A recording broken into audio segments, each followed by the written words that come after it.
Hello दोस्तों, आनंद लेखनी blog में रोज़ की तरह आपका हार्दिक स्वागत है। आज पूर्णिमा का पुण्य पर्व है। पूर्णिमा की पुण्य पर्व के अवसर पर आज मंगलवार का दिन भी है। पूर्णिमा और मंगलवार ये इनका भी मिलना बहुत बड़ी रहस्य अच्छा माना जाता है। और पूर्णिमा के इस शुभ अवसर पर मैं सबकी मंगल भविष्य की कामना करता हूँ और श्री हनुमान जी की सब पर कृपा बनी रहे। जैसे कि दोस्तों, मैंने इससे पूर्व वाले प्रकरण में आपको बताया था कि कोई भी इंसान देखने से, बाहरी रूप से, बाहरी अलंकार से उसकी शोभा नहीं होती है। उसके अंदर वास्तविक गुण हों तो वह जो है अपनी शोभा से अपने आप ही समाज में बिखेरता है। जिस प्रकार एक काली गाय होती है और कोई सफ़ेद गाय होती है, दोनों का दूध सफ़ेद ही होता है, एक ही रंग होता है, एक ही रूप होता है, एक ही स्वाद होता है और एक ही गुण होते हैं। उसी प्रकार जो सज्जन लोग होते हैं वह बाहर से कितने भी कैसे भी दिखने वाले हों, कैसे भी रूप वाले हों, तो उनमें भी अगर अंतर मन से उनका निर्मल मन होगा, गंगा के समान पवित्रता उनमें होगी, सज्जन सत्संग के सानिध्य में अगर वो रहेंगे तो उनका भी वह भी इस संसार में ज्योति, अज्ञान रूपी अंधकार से ज्ञान रूपी प्रकाश का को उदीयमान कर सकते हैं। उनके अंदर भी ऐसी प्रतिभा आ सकती है। यानी रूप, गुण, शील, स्वभाव, ये सब इंसान के अंदर कोई भी व्यक्ति प्राणी मात्र है, उसको अंदर से होना चाहिए। बाहर से रूप गुणों का कोई पता नहीं चलता है। बाहर के रूप गुणों से मानव की वास्तविकता का पता नहीं चलता है। इसी अनुक्रम में दोस्तों आगे का प्रकरण सुनिए।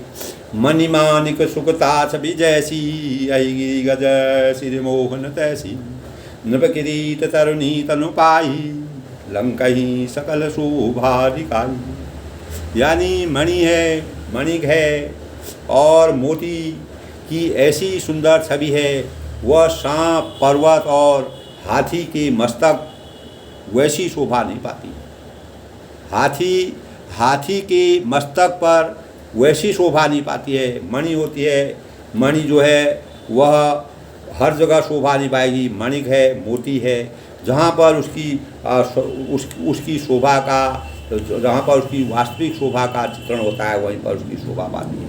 यानी राजा के मुकुट और नवयुवती स्त्री के शरीर को पाकर ही ये सब अधिक शोभा या प्राप्त होते हैं। यानी जो सज्जन लोग होते हैं, जिनमें वास्तविकता होती है, उन्हीं के शरीर में जो जस करें तस फल खा। यानी जिस प्रकार के फल जैसा हम करेंगे उसी प्रकार का फल हम उपभोग करते हैं। यानी जो चीज़ जहाँ पर लागू होती है, जो जिसकी शोभा जहाँ पर होती है वो वहीं पर उसकी शोभा देती है। यानी निर्दिष्ट जगह पर ही किसी चीज़ का प्रयोग करने से उसमें वास्तविक गुणों का संचार होता है। तैसे ही कभी भी उदिकाई, उपजही अनत सबिधाई, भगत हेतु विधि भवन बिहाई, सुमिरत सारद आवधिधाई। यानी इसी तरह दोस्तों बुद्धिमान लोग कहते हैं कि जो सुकवि होते हैं, जो साहित्यकार होते हैं, जो अच्छी कविता बनाते हैं, वह उत्पन्न कहीं भी होती है, अगर वह कहीं से भी पैदा होती है, किसी भी धर्म जाति से वह कहीं से भी किसी मनुष्य से भी आती है और वह शोभा अन्यत्र कहीं पाती है। अर्थात कवि की वाणी से उत्पन्न हुई कविता वहाँ शोभा पाती है जहाँ इसका विचार, प्रचार और उसमें कथित आदर्श ग्रहण और अनुसरण करने की योग्यता होती है। यानी उसका वास्तविक अर्थ हम समझें, उसका वास्तविक मतलब समझें, वहाँ पर उसकी शोभा होती है। हमने जो अशिक्षित हैं, अज्ञान है, अज्ञान में भी ज्ञान का संचार करना चाहिए। लेकिन जिनको किंचित मात्र भी मालूम नहीं है तो हम उनके सामने अगर सुंदर कविता का रचना करें, साहित्य को बिखेरें, तो वहाँ पर वह लोग उसका वास्तविक आनंद नहीं उठा सकते हैं। हमको उनको उस योग्य बनाना पड़ेगा, तभी वह उसका अनुसरण कर सकते हैं। कवि के स्मरण करते ही उसकी भक्ति के कारण सरस्वती जी ब्रह्मलोक को छोड़कर दौड़ी आती है। यानी अगर कवि होते हैं, जो बड़े बड़े विचारक होते हैं, जिनमें सरस्वती का वास होता है, तो उनके अंदर ऐसी प्रतिभा आ जाती है कि सरस्वती का वास उनके जिनका जो गायन करते हैं, अच्छे सुर मधुले सुर जिससे होते हैं, जिस प्रकार कोयल के सुर होते हैं, उसी प्रकार जैसे हमारे वहाँ जो है लता मंगेशकर जी थी, और अनेक ऐसे व्यक्ति या स्त्रियां महिलाएं पैदा हुई जिन्होंने अपने गायन से, अपने मधुर सुर से, अपनी वाणी से सरस्वती दौड़ करके उन सरस्वती का वास उनके शरीर में हो गया, उनको सरस्वती ही कहते थे। तो सरस्वती भी जिनके मस्तिष्क में अगर साहित्य बढ़िया होगा, अच्छे लोग होंगे, अच्छे सुर होंगे, यानी उस साहित्य में वास्तविकता होती है, तो उस साहित्य का सृजन करने के लिए सरस्वती अपने आप ही अपने दिव्य रूप में आती है और हमारे हृदय कंठ में उनका वास हो जाता है, वह दौड़ करके स्वयं ही आती है। हमको सरस्वती को प्राप्त करने के गुण होने चाहिए। हमारे अंतर्मन में सरस्वती के भाव आ जाएंगे तो हम स्वतः ही हमारी अंदर से वाणी ऐसी बनेगी कि लोग उससे भाव विभोर हो जाएंगे, प्रसन्न हो जाएंगे, खुश हो जाएंगे। इसी प्रकार तुलसीदास जी में सरस्वती का वास हो गया था, जिसके फलस्वरूप उन्होंने इतने बड़े रामचरितमानस को अपने शब्दों में अंकित किया। आज भी युगांतर तक ये ग्रंथ हमारा चलता रहेगा और हम इससे प्रेरणा लेते रहेंगे। दोस्तों, रामचरित सर बिनु अनुवाई, सो समर राय न कोटि उबाई। कवि को विद अस हृदय विचारी, गावई हरि जस कलिमलहारी। यानी सरस्वती की दौड़ी अनेकों वह थकावट रामचरितमानस रूपी सरोवर में उन्हें नहलाए बिना दूसरे करोड़ों उपायों से भी दूर नहीं होती है। बड़ी गंभीर बात है दोस्तों। कवि और पंडित अपने हृदय में ऐसा विचार कर कलयुग के पापों को हरने वाले और श्री हरि के यश का गान करने वाले हैं। कलयुग में हमको अगर जिस व्यक्ति में सरस्वती का वास होगा वह कलयुग में अच्छा यश पाएगा और कीर्ति का भागी होगा, अच्छे समाज में रहेगा, अच्छा जीवन जिएगा। यानी सरस्वती भंडार की यही अपूर्व बात, ज्यों ज्यों खर्चे त्यों बढ़े, बिन खर्चे घटा। सरस्वती की ये महिमा होती है कि इसकी अपूर्व बात है। ज्यों ज्यों खर्च, हम जितना सरस्वती को खर्च करेंगे उतना ही उसकी वृद्धि होती है। यानी सरस्वती, अगर हम किसी को विद्या सरस्वती की प्रतीक होती है और सरस्वती विद्या की प्रतीक है, तो विद्या को हम जितना दान करेंगे, विद्या का जितना प्रसार करेंगे, विद्या को जितना आगे बढ़ाएंगे, वह विद्या हमारी उतनी ही प्रसार होगा, उसमें उतना सरस्वती का संचार होगा। सरस्वती की महिमा अगर जहाँ होगी वहाँ भावमंडन हो जाएगा और अनेक प्रकार की धाराएं बहेंगी। और कवि की धाराएं जिस प्रकार बहती हैं, भावनाओं की धाराओं से हम खुश, हमारा मन प्रसन्न चित्त हो जाएगा और हम अलौकिकता को प्राप्त कर सकते हैं। दोस्तों, कीने प्राप्त जनगुण गाना, सिर धुनि गिरा लगत पछिदाना, हृदय सिंधु मधि सीप समाना, स्वाति शारदा कहीं सुदाना। यानी सरस्वती मनुष्यों का गुणगान करने से सरस्वती के सिर धुन कर पछताने लगती है कि मैं क्यों इसके बुलाने पर आई। यानी बुद्धिमान लोग हृदय में समुद्र बुद्धि को सीप और सरस्वती को स्वाति नक्षत्र के समान कहते हैं। स्वाति नक्षत्र में ऐसा होता है दोस्तों, स्वाति नक्षत्र में अगर कोई ओस की बूंद भी गिरती है, किसी चीज़ में गिरती है, तो वह भी मोती का रूप धारण कर देती है। इस प्रकार की कहावत है। तो स्वाति नक्षत्र, इसलिए इसमें स्वाति नक्षत्र का वर्णन किया गया है दोस्तों। जो बरसई बर बार विचारू, कोई कवित मुक्ता पारू। यानी जिसमें यदि श्रेष्ठ विचार रूपी जल बरसता है तो मुक्तामणि के समान सुंदर कविता होती है। उसी प्रकार अगर सरस्वती की माया, उस स्वाति नक्षत्र की माया के अनुसार अगर सरस्वती की माया बरसती है तो उसमें, उस कविता में मोतियों का जैसा आनंद, जिस प्रकार मोती के मिलने से अपार आनंद की खुशी होती है, उसी प्रकार हमको उस कविता में इतना रस मिलेगा, इतना भाव मिलेगा, इतनी चमक मिलेगी कि हमारा सौंदर्य बढ़ जाएगा और हम भाव विभोर हो जाएंगे। जुगुद भी निपुनि पो ही अही रामचरित त्याग परिहं सज्जन विमल उर शोभा अति अनुराग सियावर रामचंद्र की। उन कविता रूपी मुक्तामणियों से युक्ति से बेच कर फिर रामचरित रूपी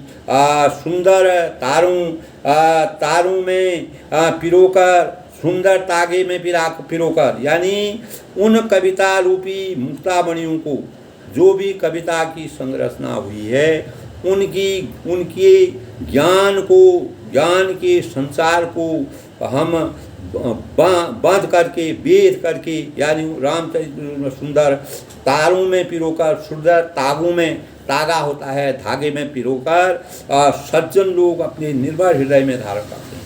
यानी जो कविता में अगर कविता रूपी में मुक्तामणि का संचार हो जाता है तो वह इसी प्रकार से उसका संचार होता है, जिस प्रकार हम माला में, धागे में माला को पिरोकर उसकी सुंदर संरचना कर लेते हैं, उसी प्रकार वह कविता में भी इतने भाव, इतना माधुर्य और इतना निर्मलपन आ जाता है, जिसमें मार्मिकता आ जाती है, जो हमारे हृदय को छूने वाली हो जाती है, जिससे अत्यंत अनुराग रूपी शोभा होती है और वे अत्याधुनिक प्रेम को प्राप्त होते हैं। यही प्रेम की सबसे बड़ा प्रसंग है दोस्तों, उसी से प्रेम उभरता है। जे जन्मे कलिकाल कराला कर्तव्य बायस बीस मराला चलत कुपंथ वेद मगसाणी कपट कलिवर कलिमल भाणी। यानी जो कराल कलयुग में जन्मे हैं, जो कराल कलयुग में जन्मे हैं, उनकी करनी कौवे के समान है, यानी और वेश हंस का जैसा है। यानी जो दुष्ट लोग होते हैं, यानी जो इस प्रकार के लोग जन्मे हुए हैं, उनकी जो करनी होती है वह तो कौवे के समान है और वेश उनका हंस का सा है। ये कलयुग में हमको दिखाई देता है।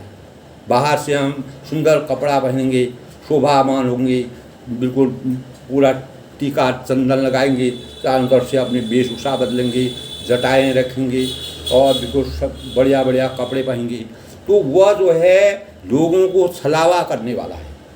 लोगों को छलावा करते हैं धन कमाने के चक्कर में, लोगों को भ्रमित करने के चक्कर में, लोगों को गलत दिशा में आकर्षित करने के लिए अनेक प्रकार के कलिकाल में वह कर्तव्य करते हैं। ऐसे कर्तव्यों से हमको तुलसीदास जी ने कहा है उनसे बचना चाहिए। अनेक प्रकार के वेश, और उनका वेश ऐसा होगा जैसे हंस का वेश होता है। हंस सुंदर दिखता है, दिखने में वह बाहर से बढ़िया दिखेंगे, लेकिन अंदर से उनके अंदर जितनी गंदगी है वह सब होगी, कौवे के समान उसमें होगी। यानी कौवे को दुष्टता का सूचक माना गया है, इसलिए माना गया है कि कौवे की मीठा बोली जो होती है, कौवे में माँ सरस्वती का वास नहीं होता है, उसकी बोली अच्छी नहीं होती है, इसलिए कहते हैं ये कौवे की तरह कैसे काँव कर रहा है। यानी कौवा जो है, कौवे की वाणी को सरस्वती का रूप नहीं माना जाता है। वहीं कोयल होती है, कोयल की वाणी को सरस्वती का वास, कोयल की जैसी वाणी कहते हैं, यानी सरस्वती का वास है। तो दोस्तों, दुष्ट और सज्जन जो होते हैं, दो दुष्ट लोग होते हैं, वह बाहर से सुंदर अलंकृत दिखेंगे, सब कुछ उनकी वेशभूषा होगी, वह समाज को भ्रमित करते हैं, समाज में दुर्बुद्धि लाते हैं, समाज में लोगों को भ्रमित करके आगे बढ़ने की कोशिश करते हैं। उनके अंदर काम, क्रोध, मोह, शोक, इस प्रकार के सभी गुण विदित होते हैं। वह अपने परिश्रम से अधिक कमाना चाहते हैं और अपने लोगों के धन का दुरुपयोग करके अपने को आगे बढ़ाना चाहते हैं। तो ऐसे लोग समाज में कलयुग में बहुत मिलेंगे। कलिकाल यानी इस कलयुग में इस प्रकार के लोग मिलेंगे। इनसे हमको बचना चाहिए। खाली बाहर से दिखने से उनके गुणों को देखिए, उनके रूप को देखिए, उनके दैनिक कार्यों को देखिए, वह क्या चीज़ का भोग करते हैं, किस प्रकार क्या खान पान है, क्या दैनिक जीना है। तो उनके ज्ञान से अगर उनके वास्तविक सरस्वती का वास होगा तो उनको माया, मोह, लोभ, शोभ इस प्रकार का कुछ नहीं होगा। तो व्यक्ति को पहचानना कलयुग का सबसे बड़ा गुण है दोस्तों। अगर हम नहीं पहचानेंगे हम भ्रमित हो जाएंगे, हम परेशान हो जाएंगे। इन बातों को बालकांड में ही भगवान तुलसीदास जी ने कहा है। और चलत कुपंथ वेद मग छाणे कपट कलेवर कलिमल बहाने, यानी जो कराल कलयुग में जन्मे हैं, दुष्ट जन्मे हैं, जिनकी करनी कौवे की समान होती है। करनी और भरणी अलग अलग होती है। करनी कुछ भरणी कुछ, यानी आदमी कुछ करता है, कहता कुछ है, करता कुछ है। तो इस प्रकार के लोग समाज को भ्रमित करते हैं, हमारे समाज में गंदगी फैलाते हैं। इनसे हमको कलयुग में बचना चाहिए। वेश और हंस का जैसा वेश रखेंगे, सुंदर बनेंगे, आलिंगन करेंगे और सब कुछ धारण करेंगे अच्छे। और जो वेद मार्ग को छोड़कर, ये लोग वेद मार्गों का अनुसरण नहीं करते हैं, इस प्रकार के लोग कुमार्ग पर चलते हैं, गलत मार्ग पर चलेंगे। धन कमाने की इच्छा उनके अंदर होगी, अनेकों प्रकार के अट्टालिका बनाएंगे, अनेक प्रकार के महल बनाएंगे और अनेक प्रकार के अपने समाज में प्रतिष्ठा करेंगे, अपने वर्चस्व को आगे बढ़ाएंगे। लेकिन वास्तविक रूप में उनके अंदर सरस्वती का वास नहीं होता है, वह दुष्टता के प्रतीक होते हैं। और जो कपट की मूर्ति और कलयुग के पापों के भाणे हैं, ये इस प्रकार के व्यक्तित्व जो हैं वह हमारे संसार में, यानी हमारे मानव समाज में कपट की मूर्ति का मतलब है कि मूर्ति होती है लेकिन उसमें कपट छुपा हुआ है, उसमें वास्तविकता नहीं है। और कलयुग के पापों के भाणे हैं, इस कलयुग रूपी अज्ञान रूपी अंधकार के सूचक हैं। उनके अंदर उनसे हमें अपने ज्ञान रूपी प्रकाश से उनके रूप को समझना चाहिए, उनकी दैनिक क्रिया को समझना चाहिए। वह जिस प्रकार से लोगों को भ्रमित करते हैं, वह अपने सुंदर सौंदर्य बना करके वह लोगों को भ्रमित करते हैं, उनके जंजाल में हमको नहीं फंसना है। ये उत्तरकांड में हमको बालकांड में भगवान तुलसीदास जी ने हमसे भगवान माँ सरस्वती के सौंदर्य की रचना करते हुए, माँ सरस्वती का वास उन्हीं में होता है जो मन वचन और कर्म से सत्य होते हैं। अपने कर्म के अनुसार ही अपने फल की प्राप्ति उन्हें होती है। कर्म से ज़्यादा वह नहीं कमाना चाहते हैं, किसी भी चीज़ में अपना आधिपत्य नहीं चाहते हैं। उनको बहुत लोभ की इच्छा नहीं होती है, वह हमेशा त्याग की भावना से संसार में जीते हैं। दोस्तों, वंचक भगत कहाय राम के किंकर कंचन पोहर काम के, तीन महाप्रथम रेख जगमोरी धीग धर्म ध्वज धंडक भूरी, यानी जो श्री राम जी के भक्त कहलाकर, कंचक भगत कहाय राम के, श्री राम जी के भक्त कहलाकर लोगों को ठगते हैं कि मैं राम राम करके राम जी का भक्त हूँ और लोगों को ठग रहे हैं, दिन भर गलत कार्य करते हैं। आजकल इस कलयुग में इस प्रकार के हजारों लोग मिलेंगे, लाखों अरबों लोग मिलेंगे जो भ्रमित पर समाज को भ्रमित करके गलत आभूषण को सुंदर बन करके मन से अंदर से कुछ और है, धन कमाने धन लोगों से हमको बचना चाहिए। जो श्री राम के भक्त का लोगों को ठगते हैं, जो धन लोभ क्रोध और जैसे मैंने पहले कहा दोस्तों काम के गुलाम होते हैं और अपनी ढिंगी यानी अपने बढ़प्पर में अपने बल से बल को दिखा करके समाज में अपनी प्रतिष्ठा जमाते हैं और अपने धन के प्रयोग से दुरुपयोग से लोगों को दबाते हैं। धर्म ध्वजा धर्म की धूरी ध्वजा फहराने वाले होते हैं, वे दम्भी होते हैं और वह कपटी होते हैं और कपट के धंधों का बोझ ढोते रहते हैं। वह अपने जीवन में कभी अच्छा नहीं कर सकते हैं। संसार में ऐसे लोगों से सबसे पहले मेरी गिनती है। तब तुलसीदास जी कहते हैं कि इस प्रकार के व्यभिचारों से भरे हुए लोगों के समान मेरी भी गिनती आती है। यानी उन्होंने अपने को इस प्रकार से बनाया है, इस प्रकार से लोगों के सामने प्रस्तुत किया है कि वह बिल्कुल अपने को कुछ नहीं समझते हैं। सब कुछ होते हुए भी जो सज्जन लोग होते हैं, जिनमें ज्ञान होता है, जिनमें सरस्वती का आवास होता है, वह अनेक प्रकार की इस प्रकार की रचना करते हैं कि अपनी प्रशंसा और उनकी प्रशंसा समाज करता है, संसार करता है, यह संसार करता है और उनका नाम आज भी संसार में व्याप्त है, तो उन्होंने कभी भी अपनी प्रशंसा नहीं की, अपने वर्चस्व को कभी बढ़ाने की कोशिश नहीं की, कभी समाज से किसी प्रकार की प्राप्त करने की कोशिश नहीं की। तो दोस्तों, जो इस प्रकार के लोग होते हैं वह सादा जो उच्च विचार के लोग होते हैं, उनको अपनी प्रशंसा से कोई मोह नहीं होता है। इसीलिए उन्होंने कहा कि जो निपट से भी निपट, यानी अज्ञान से भी अज्ञान और सबसे बुरे से बुरा इंसान है, उसमें मेरी गिनती आती है। तो उन्होंने अपने को इस प्रकार का बताया, जो अपने अवगुण गुण कहा हूँ, बाढ़ कथा पार नहीं लाऊँ, ताते मैं यदि अलग बखाने धीर थोड़े मोह जाने से आने। यानी यदि मैं अपने सब अवगुणों को कहने लगूँ तो कथा बहुत बढ़ जाएगी, यानी इसका बहुत विस्तार। अपने अवगुणों का अगर आदमी बखान करने लगा है, अवगुण उनमें नहीं थे, लेकिन उनको संसार को यह विदित करने का, यह समझाने का प्रयास किया है कि आप कितने भी सर्वस्व हैं, आपके अंदर कितने भी गुण हैं, आप फिर भी अपने को समाज में कभी मत दर्शाओ कि मैं इस लायक हूँ। तो यदि मैं अपने सब गुणों को कहने लगूं तो कथा बहुत बढ़ जाएगी और मैं उसका पार नहीं पाओगे, ये अपरंपार है। इससे मैंने कम अवगुणों का वर्णन किया है। यानी बुद्धिमान लोग थोड़े ही में समझ लेंगे। जो बुद्धिमान लोग होते हैं, विवेकी लोग होते हैं, वह मानव के बोलने पर, कोई भी सज्जन आदमी होते हैं, समाज सुधारक होते हैं, बड़े लोग होते हैं, वो अपनी कभी प्रशंसा के बारे नहीं होते। वह अपने गुणों का बखान, अपनी बड़ाई अपने आप नहीं करते हैं। तो कहा भी है अपनी बड़ाई अपने आप कभी नहीं करनी चाहिए। अपनी बड़ाई करने से कोई फ़ायदा नहीं है, उससे समाज में अवहेलना के पात्र बनते हैं। तो दोस्तों, इस प्रकार तुलसीदास जी ने यही प्रयास किया है कि हम समाज में कितने भी अच्छे कार्य करें, कितना भी समाज हमसे प्रभावित हो, हमें कभी भी उसके लिए घमंड नहीं करना चाहिए। हमारे अंदर किसी प्रकार का ऐसे भाव नहीं आने चाहिए कि मैं ही सबसे बड़ा हूँ। यानी कोई बहुत बड़ा धनवान है, वो कहेगा अरे मेरे आगे सब दुनिया बेकार है और सब कुछ नहीं है, सब मेरा है। तो इस प्रकार के व्यक्तित्व के लोग केवल अपने लिए होते हैं और संसार के लिए नहीं होते हैं। इसी प्रकार तुलसीदास ने यही समझाया कि हमारे अंदर कितने भी गुण हों, कितने भी अच्छाइयों से हम भरे हों, फिर भी हम अपने को उन अच्छाइयों का बखान खुद ना करें।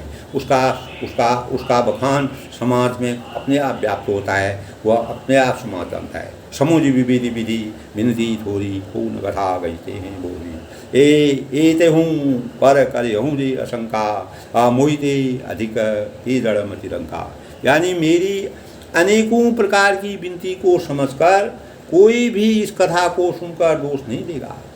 इतने पर भी जो शंका करेंगे वे तो मुझसे भी अधिक मूर्ख और बुद्धि के कंगाल है। यानी मैंने अपने बातों को इस प्रकार से विस्तार रूप से समाज के आगे रखा है, फिर भी अगर वह मेरे को कोई अवहेलना का पात्र बनाते हैं तो वह जिस प्रकार से मैं अपने लिए बोल रहा हूँ कि मैं सबसे नीच आदमी हूँ, तो वह मेरे से फिर तो वह किसी चीज़ को नहीं समझ सकता। तो कितना गंभीर प्रयास उन्होंने कर रखा है, अपने को इतना कैसा दिखा रखा है, जबकि उन्होंने समाज में इतने वर्षों से, युगों से जिस प्रेरणा को पूरा समाज ले रहा है, पूरा सनातन धर्म आज इसी के बेस पर आगे चल रहा है, विज्ञान इसी के भरोसे आगे चल रहा है। तो तुलसीदास ने ये रचना सबसे पहले निकाली। यानी इससे भी अगर कोई आदमी अगर आदमी कोई गलत कार्य करता है, अगर वह पश्चाताप करता है तो फिर उसको भगवान भी माफ़ कर देते हैं। लेकिन तुलसीदास जी ने कोई ऐसा कार्य, उन्होंने सामाजिक कार्य किया, फिर भी वो अपने को इतना इस प्रकार के समझते हैं कि हम कुछ भी नहीं हैं। यानी इंसान कितना भी बड़ा हो, कितना भी विद्वान हो, कितना भी साहित्यकार हो, कितना भी उसमें बुद्धि हो, कितना सरस्वती का वास से भरा हो, वह कभी अपने को प्रशंसा का पात्र नहीं समझता। कभी न हो करी चतुर कहाऊँ मति अनुरूप राम गुण गाहूँ, कह रघुपति की चरित अबारा, कह मैं दिमो संसारा। यानी मैं न तो कवि हूँ, वह बोलते हैं, न चतुर कहलाता हूँ और अपनी बुद्धि के अनुसार श्री राम जी के गुण गाता हूँ। वह उन्होंने यही कहा कि मर्यादा पुरुषोत्तम भगवान रामचंद्र के गुण में गाता रहूँगा, चाहे मेरे से कोई चतुर कहे या कोई कवि कहे या ना कहे, तो मुझे भगवान के शरण के अनुसार जाना है। उनकी गाथा को ही मैं आज अपनी बुद्धि से, अपने विवेक से, जो भी मेरे को ज्ञान है, चाहे मुझे लोग कुछ भी करें, कितना अवहेलना का पात्र बनाएं, लेकिन मैं उनका गुणगान गाना कभी नहीं छोड़ूंगा। यानी तो श्री राम जी का गाया और कहाँ तो श्री रघुनाथ जी की अपार चरित्र, कहाँ संसार में आसक्त मेरी बुद्धि। श्री रामचंद्र जी उन्होंने ही कहा कि श्री रामचंद्र जी के वास्तविक जीवन का वृत्तांत तो मैं नहीं कर सकता हूँ, मैं उसके लायक नहीं हूँ, फिर भी मैं अपना प्रयास करता हूँ। उनकी गिनती मेरे समान नहीं है। वह अपार हैं, वह पूरे संसार की संरचना करने वाले हैं, पूरे संसार को, पूरे ब्रह्मांड के बारे में जानने वाले हैं। तो उनकी प्रशंसा हम नहीं कर सकते हैं, लेकिन अपनी बुद्धि के अनुसार मैं जो उनके बारे में कह रहा हूँ, तो मेरी यानी संसार में आसक्त मेरी बुद्धि है। कहाँ संसार में मेरी आसक्त, यानी मेरी बुद्धि इस लायक नहीं है, फिर भी मैं प्रयास कर रहा हूँ। जय मारुति गिर मेरी उड़ाई, कबहु तूल गई लेखे माही। यानी समुझत अमित राम बहुताई, करत कथा मन अति चतुराई। जिस प्रकार जिस हवा से सुमेर जैसे पर्वत उड़ जाते हैं। सुमेर पर्वत बहुत ही बड़ा पर्वत है, जहाँ पर अनेक प्रकार के पेड़ हैं, पत्थर हैं, बहुत ही बड़ा सुमेर पर्वत है। तो सुमेर पर्वत जिन हवा से सुमेर पर्वत जैसे पहाड़ उड़ जाते हैं, कहिए तो उनके सामने रुई किस गिनती में है। यानी भगवान रामचंद्र जी को सुमेर पर्वत की व्याख्या की है और अपने को रुई के समान है। रुई को अगर हम रुई अपने हाथ में लेते हैं, उसको फूंक करते हैं तो उड़ जाता है। यानी ज्ञानवान, गुणवान, शीलवान, विद्यावान, बुद्धि से व्याप्त आदमी में अपार शौर्य भरा रहता है। उनके गुणों का बखान नहीं किया सकता है। उनकी रचना, भगवान श्री राम जी की रचना उन्होंने सुमेर पर्वत से की है और अपनी रचना रुई से कर रखी है। रुई को उन्होंने हल्का आदमी बता रखा है। यानी हल्के आदमी की संज्ञा ये है जिसमें न बुद्धि होती है, न विवेक होता है, न कोई वजन होता है, न धैर्य होता है, न बुद्धि होती है, न विवेक होता है, न सहन शक्ति होती है। यानी उसको जहाँ को आप उड़ा दीजिए वो वहाँ को उड़ जाएगा। तो अज्ञान रूपी रुई है, ज्ञान रूपी सुमेर पर्वत है। ज्ञान रूपी सुमेर पर्वत को भगवान रामचंद्र की संज्ञा दी है, अज्ञान रूपी रुई को अपने को बता रखा है। दोस्तों, ये सबसे बड़ा बहुत बढ़िया बात है। इस संसार में भगवान की महिमा, भगवान के आगे हम कुछ नहीं हैं। परमात्मा इस महिमा मंडल को बनाए हुए हैं, उन्हीं के सानिध्य में हम रह रहे हैं, उन्हीं के सानिध्य में हम जीवन यापन करते हैं।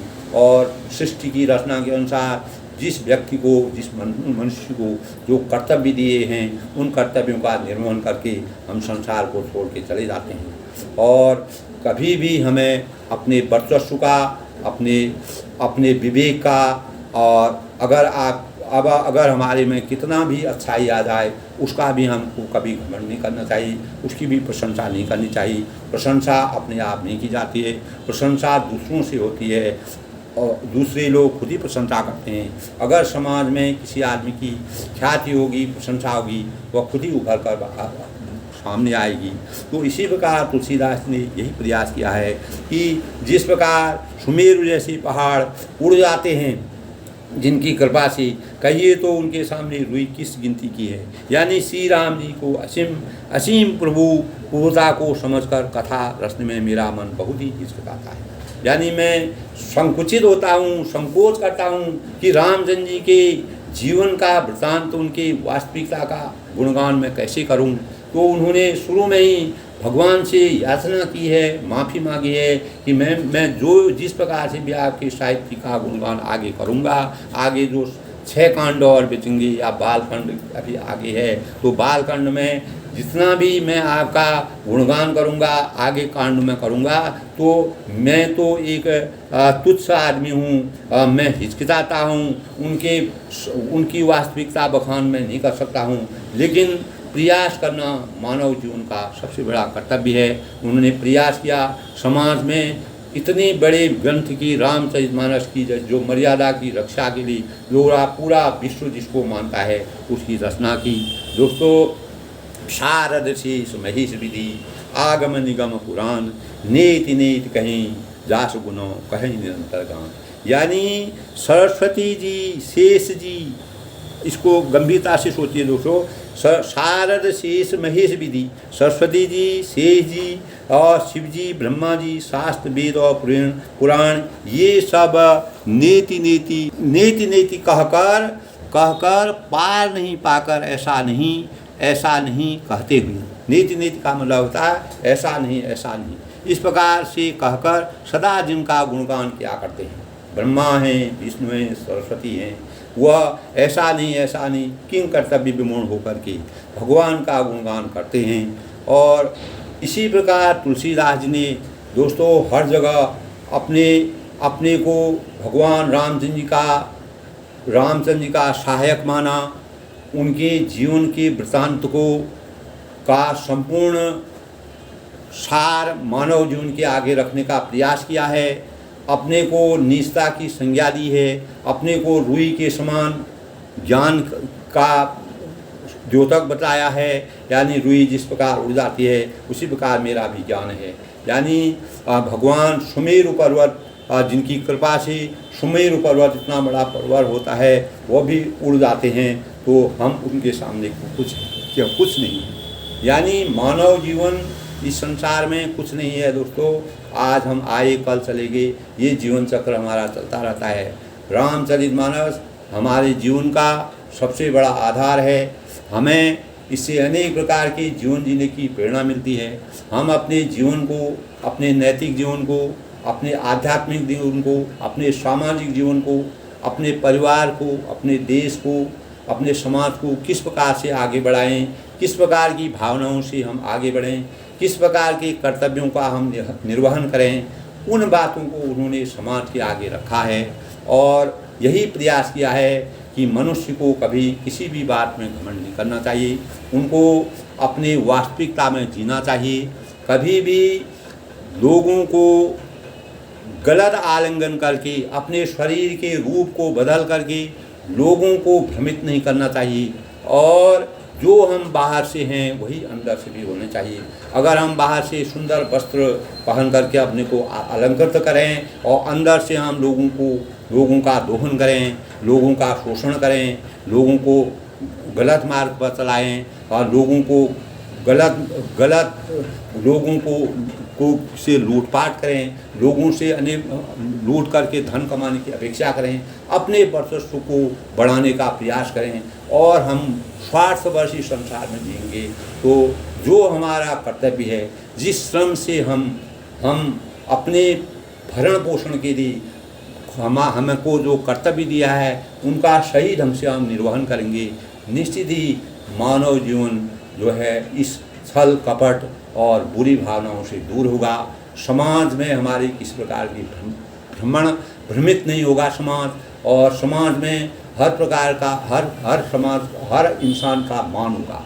आज धीरे धीरे समाज में मान इसलिए घट रहा है दोस्तों, लोग विभिन्न प्रकार की वेशभूषा बना करके, गलत चीज़ें कर करके, दो शब्द ज्ञान के पढ़ करके लोगों को भ्रमित करते हैं, ठगते हैं और उनसे उनके धन को लूटते हैं, उनको परेशान करते हैं। तो तुलसीदास जी ने ऐसे लोगों के लिए कौवे का जैसा जीवन बताया है, जो यानी इस प्रकार का जीवन बताया कि ये वेश बदल करके दुनिया को ठगते हैं। दोस्तों, रामचरितमानस में अगर हम 4-5 चौपाई भी रोज़ पढ़ें, हर चौपाई में हमको अनेक प्रकार के ज्ञान मिलता है।